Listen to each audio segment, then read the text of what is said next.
Hi friends, నమస్తే. Welcome to SR agriculture Telugu. ఈరోజు మన సబ్స్క్రైబర్లో కొంతమంది కొన్ని కామెంట్స్ రూపంలో కొన్ని క్వశ్చన్స్ అడిగారు. వాటికి ఈరోజు మనం రిప్లై ఇవ్వడం జరుగుతుంది. అయితే మనం ఈరోజు వీడియోలోకి వెళ్ళినట్లయితే ఇక్కడ కొంతమంది మిత్రులు కొన్ని క్వశ్చన్స్ అడిగారు. అందులో ముందుగా ఒకటి చూసినట్టయితే, అన్నగారు వేసవిలో వరి చనిపోతుంది, ఏం చేయాలో తెలియడం లేదు అని చెప్పి ఒక అన్నగారు అడిగారు. వేసవి కాలంలో వరి చనిపోవడానికి ప్రధాన కారణం చలి ఎక్కువగా ఉంటుంది. ఏది మనం జనవరి ఫిబ్రవరి నెలలో ఈ వరి నాట్లు అనేవి ఎక్కువ ఉంటుంది, స్టార్టింగ్ స్టేజ్లో ఉంటాయి పొలాలు. అలాంటప్పుడు ఈ వరి చనిపోవడం అనేది చలికి ఎక్కువగా ఉంటుంది. కాబట్టి రైతులు ఎవరైనా సరే వేసవి వరి నాటు పెట్టిన వెంబటే పొలంలో నీళ్ళు అనేవి నిండుగా పెట్టకూడదు. నిండుగా నీళ్ళు పెట్టినట్లయితే నైట్ పూట వాతావరణం బాగా చలిగా ఉన్నప్పుడు ఆ తేమ ఎక్కువగా ఉండటం వల్ల నీళ్ళు బాగా ఫ్రిడ్జ్లో నీళ్ళలాగా చల్లగా అయిపోయి పొలం అనేది తొందరగా కోలుకోదు.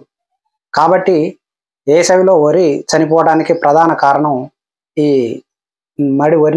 వరి మళ్ళల్లో నీళ్ళు ఎక్కువగా పెట్టడం. అలాగే అది కాకుండా కొంతమంది రైతులు వేసవిలో నారు ఎదుగుదల సమస్య అనేది ఎక్కువగా ఉంటుంది. నారు తొందరగా ఎదగదు.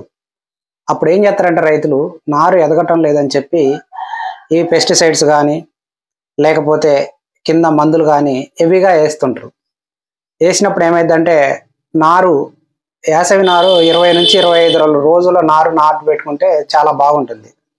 అయితే రైతులు తొందరగా నారు ఏతకు రావాలని చెప్పి మందులు ఎడాపెడా వేస్తుంటారు, పైన కూడా కొడుతుంటారు. అయితే ఇప్పుడు ఏమవుతుందంటే నాటు పెట్టే టైంకి మందు పవర్ అనేది నారులో అలాగే ఉంటుంది. మందు పవర్ అలా ఉన్నప్పుడు బాగా నల్లగా పేసుకొని నారు నల్లగా నిగనిగలాడుతున్నప్పుడు నారు పీకటం వల్ల అది మందు పవర్ తోటి ఉన్న నారు సరిగ్గా ఏర్లతో సహా రాదు. మధ్యలో తెగిపోవటం, ఏరు సరిగా రాకపోవటం వల్ల ఈ నాటు చనిపోవడానికి ఆ నారుని తీసుకుపోయి నాటేస్తారు. దానివల్ల కూడా కొంత నారు చనిపోవడం అనేది జరుగుతుంది. కాబట్టి రైతులు ముఖ్యంగా వేసవిలో నారు మట్టిలో మందు పవర్ లేనప్పుడే నారు పీకి నాటేసుకోవాలి. బాగా మందు పవర్ మీద ఉన్నప్పుడు నారు పీకినట్లయితే నారు కూసాలు తెగిపోవటం, వేరు సరిగా రాకపోవడం అనేది జరుగుతుంది. కాబట్టి మందు పవర్ లేని నారుని పీకి నాటేసుకోవాలి. రెండవది, పొలం 30 రోజుల దశకు వచ్చేంత వరకు, అంటే వాతావరణం మారేంత వరకు, చలి తీవ్రత తగ్గేంత వరకు పొలంలో వీలైనంత వరకు ఎప్పుడైనా సరే రైతులు నీళ్లు తక్కువగా పెట్టుకోవాలి. అంటే ఎత్తు మెదులు అనేవి లేకుండా ఆర్పుదలలాగా నీరు పారించినట్లయితే వేసవిలో ఈ పొలం చావటం అనేది కొద్ది సమస్య నుంచి బయటపడవచ్చు. నిండా నీళ్ళు పెట్టడం కానీ లేకపోతే మందు పవర్ మీద ఉన్న నారు పీకి నాటు వేయటం కానీ, ఈ రెండు ప్రధాన సమస్యల వల్ల నాటు అనేది ఎక్కువగా చనిపోవడం జరుగుతుంది. ఈ రెండు విషయాల్లో జాగ్రత్తగా ఉన్నట్టయితే దీన్ని మనం నివారించుకోవచ్చు. ఇక రెండవది గమనించినట్లయితే, అన్నగారు చౌడు భూమికి అనువైన వరి రకాలు చెప్పండి అని అడుగుతున్నారు. తెలంగాణ కానీ ఆంధ్రాలో కానీ మనం ముఖ్యంగా గమనించినట్లయితే ఈ భూముల్లో చౌడు భూముల సమస్య అనేది చాలా వరకు ఎక్కువగానే ఉంది. చాలామంది రైతులు ఈ చౌడు భూమి సమస్యతోటి బాధపడే ఉన్నారు. అయితే చౌడు భూమికి అనువైన వరి విత్తనాలు చెప్పమని చెప్పి ఒక బ్రదర్ మన అడుగుతున్నారు. అయితే మీరు చౌడు భూమికి సంబంధించిన విత్తనాలు చూసుకున్నట్లయితే NLR 34449 నెల్లూరి మసూరి, ఇవి చౌడు భూమిలో సాగు చేయడానికి అనుకూలంగా ఉంటాయి. అలాగే CSR 13, ఈ రకాలు కూడా చౌడుకి అనుకూలమైనవే.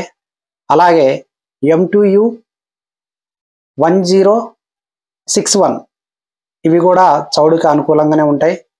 అలాగే BPT 2411, ఈ రకాలు కూడా చౌడుకి అనుకూలంగానే ఉంటాయి. అలాగే NLR నెల్లూరు 145 స్వర్ణముఖి, ఈ రకాలు కూడా మనం చౌడు భూమిలో సాగు చేయడానికి అనుకూలంగా ఉంటాయి. ఇప్పుడు నేను చెప్పిన NLR 3449 కానీ CSR 13 కానీ, MTU 1061 కానీ, సస్య BPT 2411 ఈ రకాలు కానీ, NLR 145 స్వర్ణముఖి కానీ ఇవి సాగు చేయటం వల్ల సౌడు భూమిలో పంటలు అనేవి మంచి దిగుబడిగా సాధించవచ్చు. ఇంకో కామెంట్ మనం గమనించినట్లయితే, ఎనిస్టా సీడ్స్ కంపెనీ పేరు చెప్పండి బ్రో అని అడుగుతున్నారు. ఇది ఎనిస్టా సీడ్ అనేది సిల్లీకి సంబంధించింది. ఎనిస్టా సీడ్కి కంపెనీ పేరే ఎనిస్టా బ్రో, ఎనిస్టా సీడ్ కాదు, అది కంపెనీ పేరే ఎనిస్టా. ఎనిస్టాలో సీడ్స్ ఉంటాయి, భీష్మ కానీ ఇంకా రకరకాల 3-4 రకాల వెరైటీస్ ఉన్నాయి. అయితే మీరు ఎనిస్టా కంపెనీ పేరు అడిగారు, కాదు బ్రో, అది కంపెనీ పేరే ఎనిస్టా. ఓకే, నెక్స్ట్ ఇంకొక క్వశ్చన్ మనం గమనించినట్లయితే, సార్ మిరప తోటకి సపరేట్గా కాపుకు మందులు ఉంటాయా అని ఒక రైతు అడుగుతున్నారు.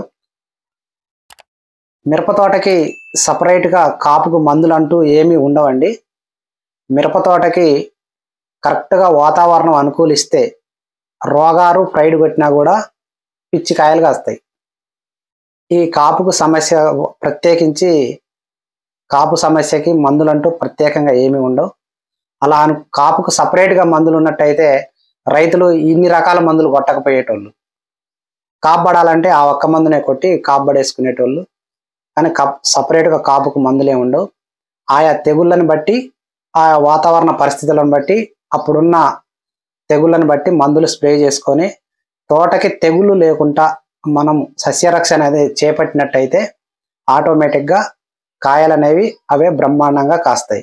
కాబట్టి సపరేట్గా తోటకి కాపు కంటూ మందులు అంటూ ఏమి ఉండవండి, ఇది జస్ట్ అపోహ మాత్రమే. నెక్స్ట్ ఇంకో క్వశ్చన్ గమనించినట్లయితే, సార్ సినర్జీ సీడ్స్ హీరా ఏ సెగ్మెంట్లోకి వస్తుంది అని మన ఒక రైతు అడుగుతున్నారు. ఈ సినర్జీ సీడ్స్ వాళ్ళది హీరా అనే రకం తేజ సెగ్మెంట్ అండి. ఇది యశస్విని సెగ్మెంట్, లాంగ్ సెగ్మెంట్ కాదు, ఇది పొట్టికాయ వెరైటీ తేజ సెగ్మెంట్. ఇది ఈ హీరా అనే రకం తేజ సెగ్మెంట్లోకి వస్తుంది. ఇది వైరస్ని తట్టుకోవడంలో చాలా బాగా పనిచేస్తుంది. వైరస్ని అలాగే నల్లిని కూడా ఈ విత్తనం చాలా బాగా తట్టుకుంటుంది. ఇది తేజ సెగ్మెంట్, యశస్విని లాంగ్ సెగ్మెంట్ కాదు, ఇది తేజ సెగ్మెంట్లోకే వస్తుంది. అలాగే ఇంకొక ప్రశ్న మనం గమనించినట్లయితే, ఒక బ్రదర్ మన అడుగుతున్నారు, సినర్జీ సీడ్స్ వాళ్ళది హీరా నల్లిని తట్టుకుంటుందా అని అడుగుతున్నారు. ఎస్ అండి, ఈ సంవత్సరం ఉన్న వాతావరణ హెచ్చుతగ్గుల పరిస్థితులలో చాలామందికి అంటే 70 నుంచి 80% తోటలు అనేవి చాలా వరకు పోయినాయి. నల్లి కావచ్చు, అది వైరస్ కావచ్చు, 2 రకాల తెగుళ్ళ వల్ల. కానీ ఈ హీరా అనే రకం మాత్రం చాలా బాగా వైరస్ని ప్లస్ నల్లిని ఈ రెండింటిని తట్టుకొని చాలా బాగా నిలబడ్డది. ఎందుకంటే నేను చాలా ఫీల్డ్ విజిట్ చేశాను, ఎక్కడ చూసినా కూడా ఈ హీరా అనే విత్తనం మాత్రం సినర్జీ సీడ్స్ వాళ్ళది వైరస్ని ప్లస్ నల్లిని ఈ రెండింటిని తట్టుకొని చాలా బాగా ఉంది. అండ్ 100% వైరస్ని తట్టుకుంటుంది అని నేను చెప్పను, కానీ నల్లిని తట్టుకోవడంలో మాత్రం చాలా స్ట్రాంగ్గా ఉన్నది ఇది.